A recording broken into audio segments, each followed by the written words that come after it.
পুরানো সেই দিনের কথা কি ভোলা যায়? ক্যালেন্ডারের শেষ পাতাটি উল্টানোর সময় আজ। আমরা দাঁড়িয়ে আছি 2025-এর শেষ প্রান্তে আর 2026-এর মোহনায়। কিন্তু আপনারা কি জানেন, আজ আমরা যে 31st নাইট বা নতুন বছর পালন করি, তার ইতিহাস কতটা প্রাচীন? হাই, আমি ইয়াসিন। আপনাদের প্রতিটি লাইক এবং সাবস্ক্রাইব আমাকে নতুন নতুন ভিডিও বানাতে উৎসাহ দেয়। যেহেতু আমার চ্যানেলটি নতুন, তাই সাবস্ক্রাইব করে পাশে থাকার অনুরোধ রইল।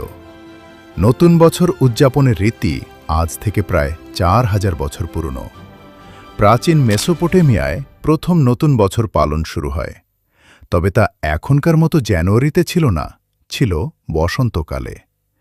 পরবর্তীকালে রোমান সম্রাট জুলিয়াস সিজার খ্রিস্টপূর্ব 46 অব্দে 1 জানুয়ারিকে নতুন বছরের প্রথম দিন হিসেবে ঘোষণা করেন।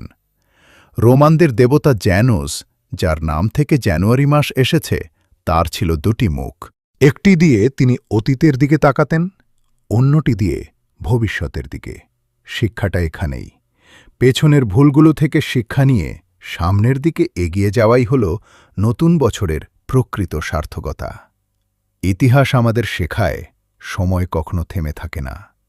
21শে ডিসেম্বর মানে শুধু হইহুল্লোড় নয়, বরং নিজের ভেতরকার আমিকে নতুন করে চেনার রাত। গত বছরের ব্যর্থতাগুলোকে গ্লানি মনে না করে অভিজ্ঞতার ঝুলি মনে করুন। 2026 সাল আপনার জীবনে বয়ে আনুক অনাবিল আনন্দ আর সাফল্য। আপনাদের সবার জন্য রইল নতুন বছরের শুভেচ্ছা।